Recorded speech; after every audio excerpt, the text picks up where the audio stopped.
Ya, shalom.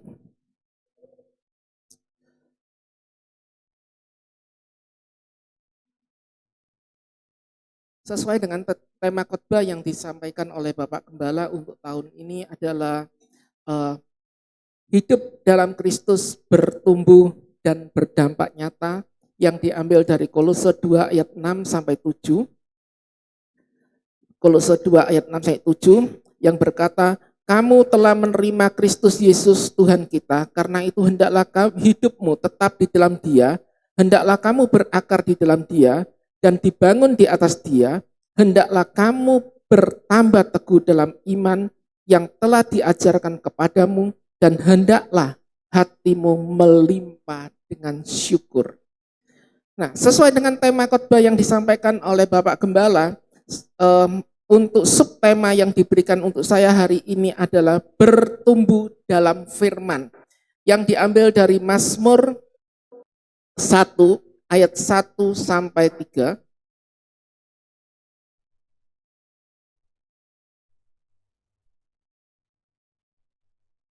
Demikianlah firman Tuhan. Berbahagialah orang yang tidak berjalan menurut nasihat orang fasik, yang tidak berdiri di jalan orang berdosa, dan yang tidak duduk dalam kumpulan pencemooh, tetapi kesukaannya ialah Taurat Tuhan, dan yang merenungkannya siang dan malam. Ia seperti pohon yang ditanam di tepi aliran air, yang menghasilkan buahnya pada musimnya, dan tidak layu daunnya, apa saja yang diperbuatnya berhasil. Sedemikian jauh pembacaan firman Tuhan. Berbahagialah setiap kita yang membaca, merenungkan, dan melakukannya di dalam kehidupan kita sehari-hari. Mazmur 1 ayat 1 dan 2 sebenarnya merupakan seluruh rangkaian di dalam awal kitab Mazmur dan akhir dari kata kitab Mazmur. Di dalam bahasa Ibrani, Mazmur 1 dimulai dengan kata, berbahagialah orang yang tidak berjalan menurut nasihat orang fasik. Asre ha'ais. Asre ha'ais adalah asre itu diberkati. Ada dua istilah untuk kata diberkati dalam bahasa Ibrani. Yang pertama itu adalah baruk. Istilah yang sering mungkin dinyanyikan ada juga di YouTube lagu-lagunya, Baruk Haba Beshem Adonai. Diberkatilah orang yang datang dalam nama Tuhan. Jadi pada saat kita datang beribadah, pada saat kita berdoa, maka kita diberkati oleh Tuhan. Jadi baruk ini adalah satu istilah pasif di mana kita hanya datang saja dalam nama Tuhan, kita diberkati. Berbeda dengan kata asre yang di dalam LAI diterjemahkan berbahagialah, di dalam konteks aslinya adalah asre ini diberkati atau diperkaya. Jadi untuk asre ini adalah bagi orang yang melakukan firman Tuhan. Orang yang melakukan firman Tuhan akan menerima berkat. Bukan hanya sekedar berkat yang mungkin dalam pengertian kita, kalau berkat itu di gereja hamba Tuhan tumpang tangan, hamba Tuhan mendoakan. Tetapi berkat ini adalah berkat yang berkelimpahan. Jadi dalam seluruh aspek kehidupan orang percaya akan menerima berkat yang luar biasa yang dikatakan di dalam bahasa Indonesia berbahagia. Jadi orang konteks berbahagia itu kalau di Indonesia itu mungkin segalanya cukup. Ono duit yo seneng, bisa piknik yo seneng, gitu ya. Apa yang diinginkan bisa tercapai. Nah, itulah. Jadi mungkin kata rohaninya adalah berbahagia, yang mungkin kita terjemahkan itu abstrak. Tetapi dalam istilah yang lebih rohani dikatakan berbahagialah. Asre ha'ais. Ais kata benda, manusia. Manusia di sini bukan sembarangan manusia, tetapi di sini dikatakan adalah makhluk ciptaan Tuhan yang sangat ideal. Jadi kita ini bukan sembarang ciptaan. Itulah sebabnya firman Tuhan katakan bahwa kita ini adalah biji mata Allah. Kita adalah manusia yang spesial di mata Tuhan. Sehingga bagi setiap orang yang melakukan firman Tuhan, Tuhan memperhitungkannya secara luar biasa. Orang ini diberkati. Asher lo halak, gitu. Yang tidak berjalan, kata halak ini berasal dari kata halakah, ya, yang artinya melangkah secara perlahan-lahan. Tetapi melangkah di dalam kehidupan sehari-hari, orang melakukan segala kegiatan itu diawali dengan kata halak, melangkah.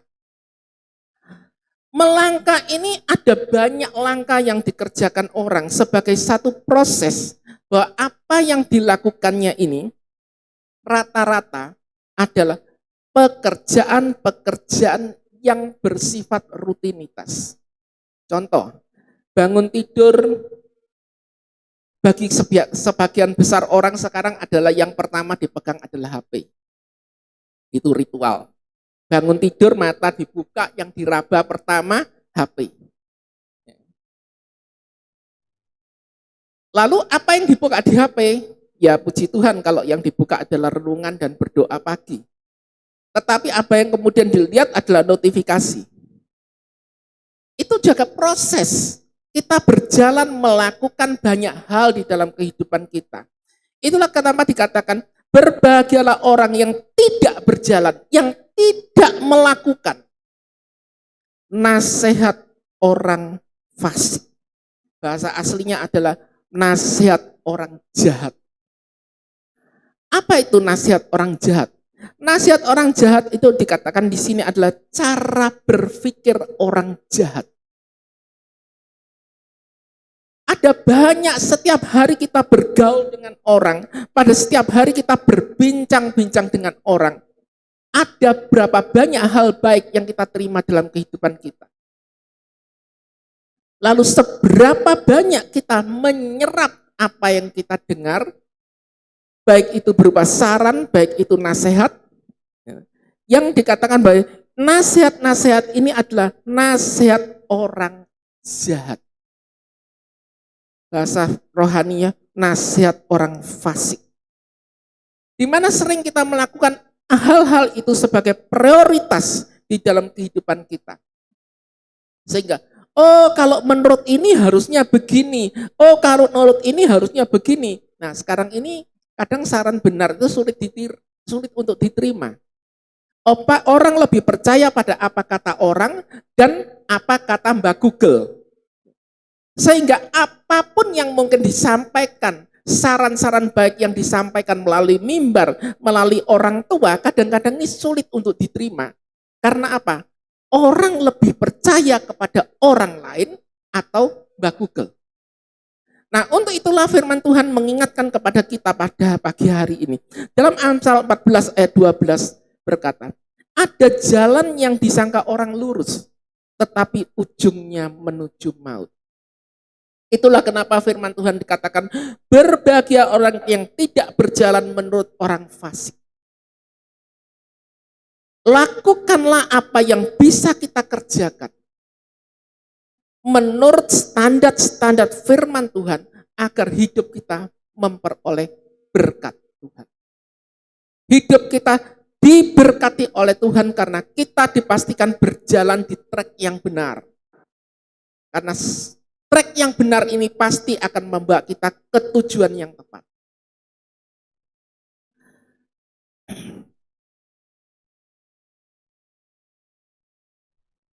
Dan yang tidak berdiri di jalan orang berdosa. Jalan orang berdosa. Apa itu jalan orang berdosa? Kata berdiri di sini di dalam bahasa Ibraninya adalah Ahmad. Jadi kalau tetangga kita sering ngutip-ngutip itu, kata Ahmad dikatakan itu bos mereka. Kata Ahmad itu artinya berdiri. Ya. Jadi apa yang maksudnya berdiri? Berdiri itu adalah berada di dalam satu posisi yang tidak bergerak ke kanan atau ke kiri. Gitu. Tidak berdiri pada jalan orang berdosa.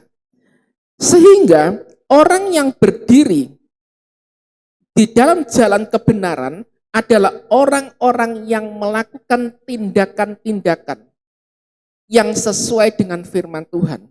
Orang yang tidak menganggap bahwa apa yang mungkin disampaikan oleh orang-orang itu adalah hal-hal yang selama ini dianggap mereka sebagai suatu kebenaran yang teguh, yang menggoyah kerohanian kita, dan bahkan kadang kita tidak sadar kita melakukannya di dalam kehidupan itu.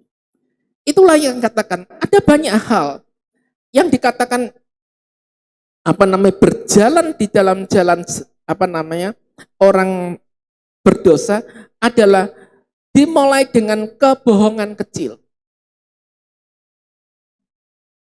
Ada orang katakan, oh untuk kebaikan nggak apa-apa kita bohong. Atau kadang-kadang, oh marah, kalau marah itu ya lumrah lah, gitu. Lihat dulu marahnya, firman Tuhan tidak melarang orang marah. Gitu. Dan marah itu juga harus selesai sebelum matahari terbenam. Tetapi yang menjadi masalah adalah bagaimana kehidupan kita ini benar-benar ada dan tetap tinggal di dalam kebenaran firman Tuhan, menjadikan firman Tuhan itu sebagai identitas kita sebagai anak-anak Tuhan. Dan yang tidak duduk dalam kumpulan pencemooh, duduk dalam kumpulan pencemooh, ya syaf, ya duduk. Hari-hari ini kita melihat fenomena baru, di mana orang lebih suka pulang kerja nongkrong di kafe, nongkrong di warung kopi. Saya mulainya pikir, kok sekarang ini pola hidup ini menjadi sedemikian ya? Apakah di rumah itu tidak ada kopi? Dan kenapa mereka memilih berada di kafe? Setelah saya belajar sekian lama, akhirnya saya menemukan sesuatu. Di mana tingkat pertumbuhan manusia, khususnya di Pulau Jawa ini semakin lama semakin banyak dan kebutuhan hidup semakin lama semakin tinggi. Sehingga kalau dulu rumah itu besar-besar, untuk rumah ukuran saya itu paling kecil aja 36, kalau dimaksimalkan bisa menjadi 84. Tetapi kemudian untuk rumah-rumah yang baru, itu ukuran rumahnya kecil sekali. Ada yang 12, dimaksimalkan 45, ada yang 30. Sehingga begitu masuk ke ruang tamu, langsung belakang itu kamar, bahkan dapur aja kecil.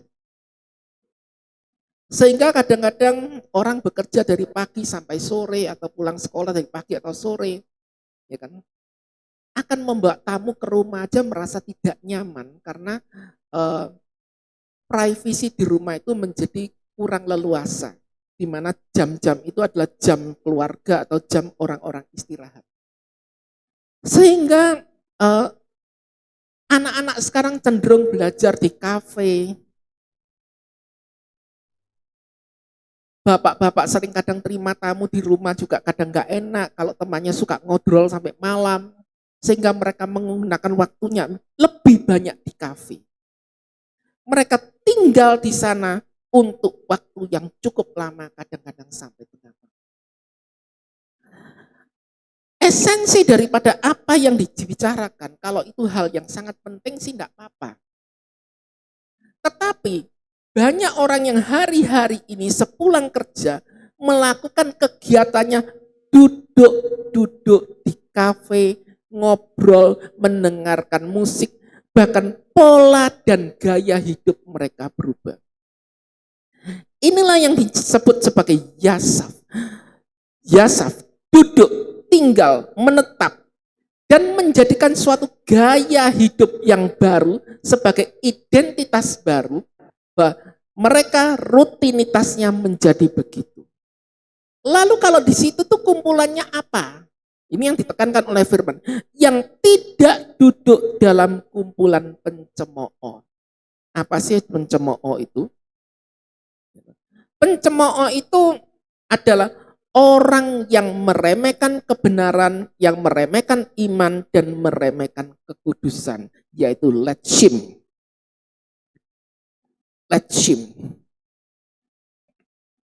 Dan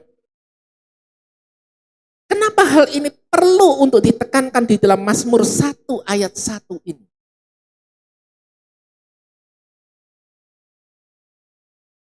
Kegiatan-kegiatan duduk-duduk demikian ini tidak mungkin dilakukan pada jam-jam kerja. Hari-hari ini jelas dilakukan di luar jam kerja sampai malam. Dan firman Tuhan katakan, Tuhan itu memberkati kita pada waktu kita istirahat, pada waktu kita tidur. Sehingga jelas menjadi satu hal yang sangat tidak sehat bagi kehidupan orang yang percaya apabila melakukan pekerjaan ini duduk diam, melakukan hal-hal yang menjadi identitas baru mereka di dalam kehidupan mereka, sehingga boleh dikatakan hidup mereka sudah ada di luar kebiasaan firman Tuhan. Kolose 2 ayat 6 mengingatkan, sebagaimana kamu telah menerima Kristus Yesus Tuhan kita, hiduplah di dalam Dia. Apa itu hidup di dalam Tuhan? Hidup di dalam Tuhan berarti kita menteladani bagaimana Kristus hidup. Bagaimana Allah memberikan arahan-arahan dalam hidup kita untuk kita berjalan di dalam kebenaran firman. Ayat kedua, tetapi yang kesukaannya ialah Taurat Tuhan dan merenungkan Tauratnya siang dan malam.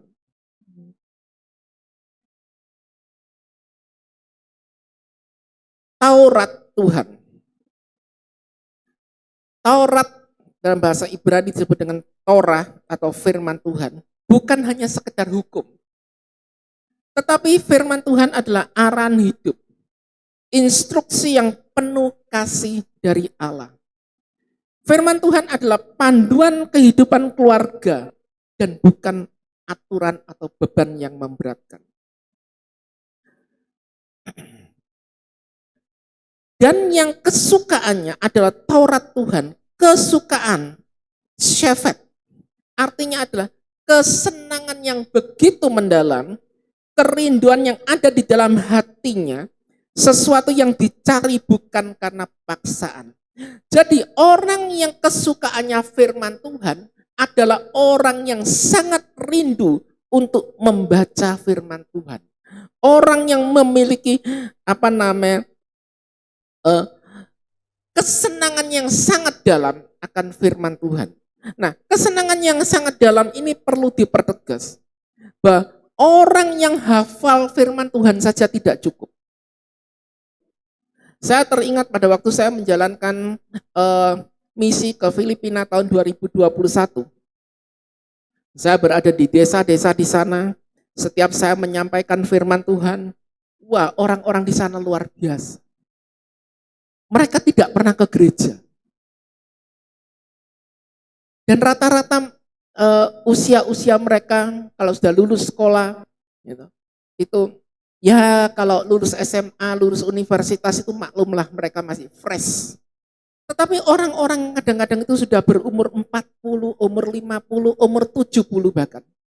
Setiap saya menyampaikan firman Tuhan, mereka tahu alamat firmannya di mana. Saya sampai kaget. Saya saja tidak sehebat mereka. Tetapi kenyataan yang ada, bahwa kehidupan mereka jauh dari kebenaran firman. Kebetulan waktu itu saya dikasih tempat bermalam di sebuah rumah, di mana pasangan ini sebenarnya adalah pasangan suami istri kalau kita lihat sekelas. Tetapi kalau dilihat lebih dalam lagi, mereka ini sebetulnya adalah pasangan kumpul kebo. Jadi istrinya yang saya layani di situ menderita sakit kanker dan suaminya juga sudah tua. Dan mereka tinggal di dalam satu rumah, tinggal di dalam satu kamar, dan istrinya punya pacar, dan cowoknya punya pacar, padahal umurnya sudah 70-an ke atas. Hidup yang mereka kerjakan, setiap bangun tidur, mulai dari pagi, gitu, duduk di depan rumah itu ada meja dan bermain kartu. Berjudi. Nanti kalau sudah lepas, di atas jam 5, jam 6 setelah mandi dan sebagainya, yang dikerjakan adalah minum, setel lagu di depan rumah, dan nari-nari di depan rumah.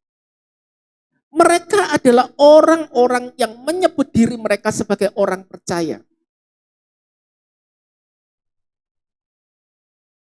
Tetapi kehidupan yang mereka kerjakan jauh daripada apa yang mereka pernah dengar dan mereka pelajari. Firman Tuhan mereka sangat hafal. Tetapi apa yang mereka kerjakan jauh daripada kehidupan yang sebenarnya. Saya tanya, maaf, kenapa hari Minggu tidak pernah ke gereja? Kami nggak punya uang. Padahal gereja di sana itu setiap 500 meter, kiri ada gereja, kanan ada gereja, seberang ada gereja, belakang ada gereja. Jumlah gereja dengan jumlah pom bensin itu hampir sama banyak. Lalu saya tanya, alasannya kenapa tidak ke gereja? Karena tidak punya uang. Saya katakan, apa ke gereja itu harus butuh uang? Iya, karena ada banyak hal yang harus dibayar di gereja. Lalu minggu saya ke gereja, saya coba cross check. Saya sampai di gereja, pintunya ditutup semua. Saya pulang. Mereka tanya, loh kenapa kok kembali? Ya pintunya ditutup. Oh buka saja. Buka saja, di dalam ada ibadah. Kembali saya ke gereja, saya buka pintunya, memang ada ibadah. Jemaatnya memang tidak terlalu banyak, kecuali gereja-gereja, apa namanya, karismatik. Dan setelah firman Tuhan, sebagaimana biasanya gereja-gereja kita itu hamba Tuhan pasti turun di depan atau majelis ada di depan, memberikan salam kepada jemaat untuk jemaat meninggalkan tempat. Tetapi yang aneh di sana setelah nyanyi amin, amin, amin, berdoa sambil angkat kepala, sepi dah gereja. Pendetanya juga tidak tahu kemana. Ya. Jadi kita pulang ya pulang gitu aja.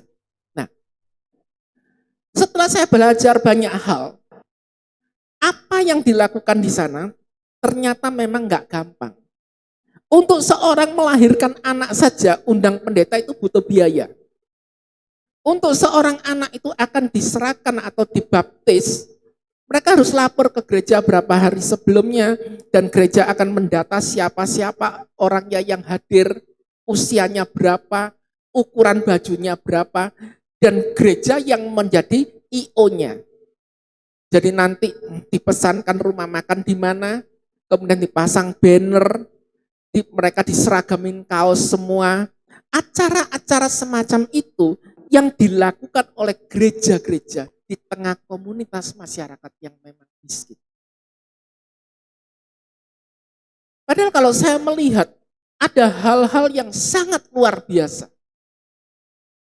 Sekolah di sana itu gratis. Satu kelas itu muridnya antara 60 sampai 80, sehingga satu bangku itu bisa 2 sampai 3 anak. Bagi mereka-mereka yang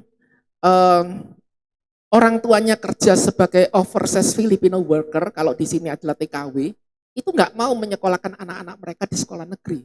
Mereka pasti mengirim anak-anak mereka di sekolah Kristen yang muridnya hanya 15 sampai 20. Saya tanya kenapa? Gitu. Padahal nggak murah. Ya, karena kami percaya di sekolah-sekolah Kristen pendidikannya jauh lebih baik. Dan saya memang lihat Anak-anak di sana luar biasa. Anak-anak yang di sekolah-sekolah Kristen, itu kebiasaan orang-orang sana sedikit-sedikit ngomong, oh my God, anaknya mesti tegur. Jangan katakan itu, jangan sebut nama Tuhan Allah dengan sia-sia. Saya memang lihat luar biasa pendidikan-pendidikan Kristen di sana. Tetapi kenyataan yang ada, setelah mengalami pertumbuhan hafal dengan firman Tuhan, dan saya percaya sekolah-sekolah Kristen juga seperti yang dilakukan sekolah-sekolah di sini, memberikan tugas membaca firman Tuhan, menghafalkan ayat sama. Tetapi yang menjadi tolak ukur sekarang adalah bagaimana kita menjadi orang-orang yang benar-benar menyukai firman Tuhan, yang benar-benar punya kerinduan yang mendalam dari dalam hati akan firman itu. Bukan karena paksaan, bukan karena tugas. Firman Tuhan akan menjadi satu kesukaan apabila keluarga mencari Tuhan saat menghadapi masalah saja. Ada banyak kita mencari Tuhan pada saat kita menghadapi masalah. Pada saat kita terjepit baru kita berdoa dan kembali ke firman.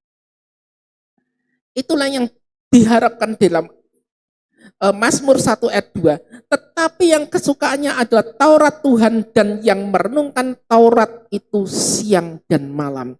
Di sini dipakai kata YG. YG ini berasal dari kata kerja haga, yaitu merenungkan. Mungkin kata merenungkan, kalau kita di dalam konteks bahasa Indonesia ini cuman memikirkan secara dalam. Di dalam konteks aslinya, merenungkan ini adalah menggumam, drengengeng, itu bahasa apa aja ya? Gitu. Jadi kalau di dalam istilah ini dikatakan haga itu berarti menggumamkan dengan suara pelan, mengucapkannya secara berulang-ulang perlahan-lahan, atau mengunyah sebagaimana sapi, gitu, yang mengunyah makanan di waktu dia tidak makan. Berarti seperti sapi yang memamah biak itu ya, mulutnya bergerak terus gitu ya. Ini yang dikatakan dengan yang merenungkan siang dan malam. Jadi apa firman Tuhan yang sudah kita baca, gitu, itu nggak cuma harus hafal, tetapi bagaimana setiap firman itu diingat kembali, diucapkan kembali, sampai firman itu menjadi rema di dalam kehidupan kita.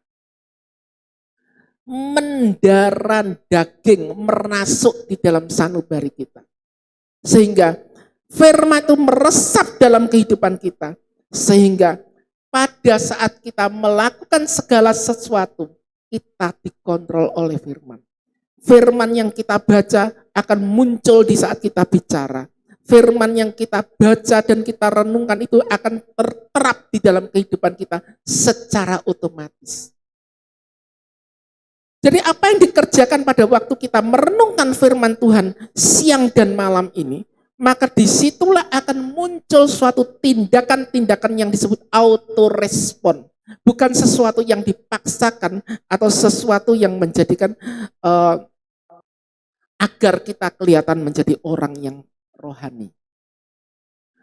Ayat 3, ia seperti pohon yang ditanam di tepi aliran air, yang memberikan buahnya pada waktunya, dan yang tidak layu daunnya, apa saja yang dilakukannya berhasil. Fehaya keet syatul, yaitu seperti pohon yang ditanam kembali. Jadi di sini dikatakan seperti pohon yang ditanam di tepi aliran air. Ayat aslinya terjemahannya adalah seperti pohon yang ditanam kembali. Kenapa satu pohon itu harus ditanam kembali? Seorang petani biasanya akan menyemai setiap bibit-bibit itu di tempat penyemaian. Dan setelah tanaman itu sudah mulai tumbuh dan kelihatan hasilnya tumbuh, maka bibit-bibit hasil semaian ini dikeluarkan dari polybag dan akan ditanam di tanah yang sudah dipersiapkan. Begitu juga dengan kehidupan kita. Kehidupan kita yang sejak kecil kita telah ditumbuhkan melalui pengenalan akan firman Tuhan. Mungkin dongeng bacaan firman Tuhan sebelum tidur. Atau mungkin melalui proses sekolah minggu. Kita di sana, istilahnya dibenihkan. Maka kita akan dilatih untuk menjadi seorang yang benar-benar tumbuh remaja, tumbuh dewasa. Dan di situ kita akan dipindahkan dari setiap fase pertumbuhan itu. Di firman Tuhan katakan, seperti pohon yang ditanam di tepi aliran air. Aliran airnya ini aliran apa? Alpagle Hayim itu adalah aliran air, bukan aliran yang ada di dalam airan yang menggenang sangat luas, tetapi di sini catatannya adalah di sebuah tempat aliran yang memang benar-benar disiapkan dan dialirkan ke sana. Sehingga saya kalau mengenangkan firman Tuhan ini saya lihat berarti ya, karena setiap tanaman nggak mungkin tanaman liar atau seperti pohon mangga yang ditanam di tepi sungai. Tetapi setiap petani sayur, petani buah akan mempersiapkan lahannya dan dipacul, kemudian tanah ini digunduk-gunduk menjadi bentuk talut begitu, di mana tanaman-tanaman ini akan ditanam di sana, dan di setiap talut antara tumbuhan pohon yang satu dengan pohon yang lain, di setiap lajur akan diberikan jalur air. Sehingga itu yang dikatakan dengan ditanam di tepi aliran air. Supaya apa? Pada waktu tanaman-tanaman ini tanam di tepi aliran air ini, dipastikan bahwa tanaman tidak berkelebihan air dan akan dialiri air sesuai dengan kebutuhannya sehingga tidak menjadi tanaman yang busuk. Dan yang dikatakan apa? Yang memberikan buah pada waktunya. Asyar Pirio Yiten B itu. Nah, dikatakan di sini Piro Yiten B itu adalah di sini menghasilkan buah sesuai dengan musimnya, dikatakan sesuai dengan waktunya, sesuai dengan waktu yang sudah ditetapkan oleh Tuhan. Jadi ini adalah tanaman-tanaman yang ditanam, yang buah-buahnya akan berbuah bukan karena karbitan, bukan karena dipaksakan, bukan karena diberi sesuatu dirangsang agar cepat berbuah, sebagaimana yang ditawar-tawarkan hari-hari ini. Ini ada pupuk yang merangsang pertumbuhan supaya bisa berbuah sebelum waktunya. Tetapi ini adalah buah-buah yang dihasilkan sesuai dengan musim yang sudah ditetapkan menurut waktu Tuhan. Bukan yang bersifat instan, bukan yang bersifat konstan, tetapi ada satu ritme yang diatur oleh Tuhan. Ada suatu tingkatan-tingkatan usia yang sudah ditetapkan oleh Tuhan untuk mencapai suatu kedewasaan yang benar-benar menghasilkan buah yang terbaik. Yang tidak akan layu daunnya. Yang tidak akan layu daunnya. Lehu lo yibol, yaitu daunnya tidak akan menjadi kering atau menjadi gugur atau menjadi hangus kepanasan. Saya melihat ini satu hal yang sangat luar biasa. Tanaman ini ditanam seperti tanaman yang dipindahkan dari tempat pembenihan ke tempat penanaman yang disiram air sesuai dengan kebutuhannya dan menghasilkan buah-buah di mana dipastikan bahwa daunnya segar. Karena apa dikatakan di sini? Daun ini di sini perlu disebutkan karena daun ini untuk menjamin dan melindungi agar buahnya buah dengan baik. Jadi unsur daun dan buah ini penting. Karena kalau kita sekolah diajar bahwa daun ini punya tugas melakukan pengolahan makanan, melakukan proses fotosintesis. Sehingga untuk memastikan bahwa tumbuhan ini akan menjadi tumbuhan yang sehat dan segar, kita bisa melihat dari daunnya. Dari pertumbuhannya bagaimana. Dan apa saja yang dilakukannya berhasil. Apa yang dilakukan? Fikal Asher Ya'ase Yat Shilak. Semua yang dilakukan berkembang dengan baik dan kembali menghasilkan apa yang diharapkan.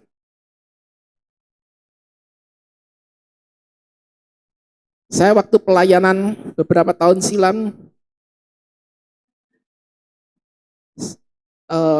membina beberapa anak asuh, dan di sana dari prinsipal mengatakan begini, sudah, pokoknya kita melakukan tugas kita dengan baik.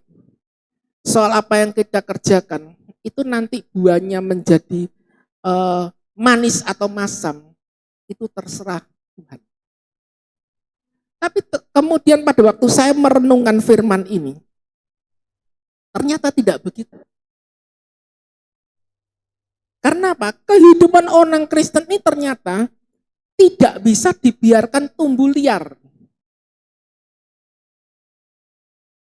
Kalau kita merenungkan kembali di dalam firman Tuhan yang baru kita baca, ini bukan kita buang biji sembarangan lalu tumbuh lombok atau tumbuh tomat di situ. Tetapi perlu yang namanya dipelihara, dipastikan bahwa buahnya ini harus baik. Karena apa? Ternyata melakukan tugas menanam bercocok tanam ini tidak semudah yang kita bayangkan. Saya di rumah punya beberapa pot-pot dari galon. Saya tanam di situ berbagai macam tanaman.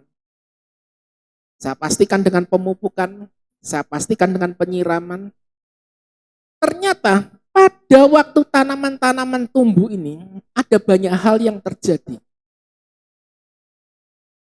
Ada yang namanya bekicot yang akan memakan pada waktu tanaman mulai bersemi. Kemudian ada yang namanya binatang yang putih-putih yang menempel di daun, yang petani katakan cabuk, yang juga akan merusak tanaman. Yang juga akan ada banyak belalang yang tahu-tahu muncul yang akan merusak daun-daunan. Akan ada kutu-kutu kecil yang menempel di tunas-tunas, yang akan membuat kemudian tunas pohon ini rusak. Maka setiap orang yang benar-benar hidup di dalam Tuhan, yang ingin hidupnya bertumbuh di dalam kebenaran firman Tuhan, harus memastikan bahwa kita berada tidak hanya ada di track yang benar, tetapi bagaimana kita harus memperhitungkan adanya kontaminasi. Pencemaran-pencemaran yang mungkin bisa terjadi dalam kehidupan kita sebagai pelaku-pelaku firman. Galatia 6 ayat 9 mengingatkan, janganlah kita jemu-jemu berbuat baik. Karena apa? Apa yang kita lakukan di dalam kehidupan kita ini bukan satu hal yang memang mudah. Ada banyak gesekan, ada banyak hal yang menekan kehidupan orang Kristen, orang percaya. Kemudian teman berbicara, wah kita ini kan berada di tengah-tengah lingkungan, ya harus menyesuaikan dirilah di mana kita berada. Menyesuaikan diri itu boleh, tetapi kita jangan terbawa oleh mereka. Yohanes 15 ayat 7 dan 8 berkata, jikalau kamu tinggal di dalam aku dan firmanku tinggal di dalam kamu. Jadi kalau kita hidup dalam kebenaran firman Tuhan dan firman Tuhan ini ada di dalam kehidupan kita, tidak mungkin kita akan melakukan hal-hal yang di luar firman. Karena apa? Diri kita yang dikatakan tadi sebagai ais, ciptaan yang maha karya Tuhan. pada waktu kita menerima Kristus dalam kehidupan kita, tubuh kita adalah bait Allah yang kudus. Pada waktu kita itu membaca, merenungkan firman Tuhan, maka roh Allah yang ada di dalam kehidupan kita akan juga turut berkarya dalam kehidupan kita. Sehingga apa yang kita lakukan tidak mungkin akan bertentangan dengan firman Tuhan. Itulah kenapa penting bagi setiap kita untuk kita boleh belajar. Sesuai dengan tema tahunan yang diberikan oleh Pak Adi tadi. Kita perlu berakar sebagaimana dinyatakan dalam Mazmur 1 ayat 3. Kita perlu dibangun di dalam firman dan firman itu perlu direnungkan. Kita perlu bertumbuh untuk menghasilkan buah dan berdampak nyata supaya keberhasilan yang diharapkan itu benar-benar terjadi dalam kehidupan kita. Sebagai penutup, sebuah pertanyaan refleksi bagi kita. Firman Tuhan sudahkah menjadi arahan dari hidup kita atau hanya sekedar pengetahuan dalam hidup kita? Apakah firman Tuhan ini sudah menjadi satu kesukaan atau hanya sebagai kewajiban dalam kehidupan kita untuk membaca? Buah apa yang sudah terlihat di dalam kehidupan kita pada waktu kita merenungkan firman Tuhan ini?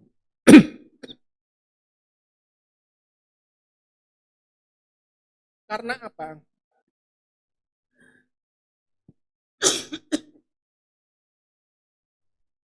Kehidupan orang Kristen harus berjalan menurut firman, bertumbuh melalui firman, dan berdampak melalui firman.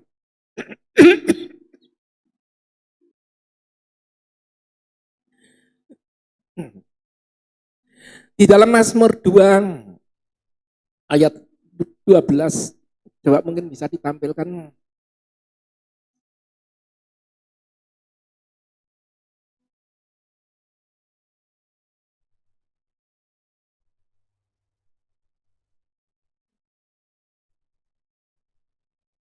Saya akan membacakan terjemahan dari versi King James.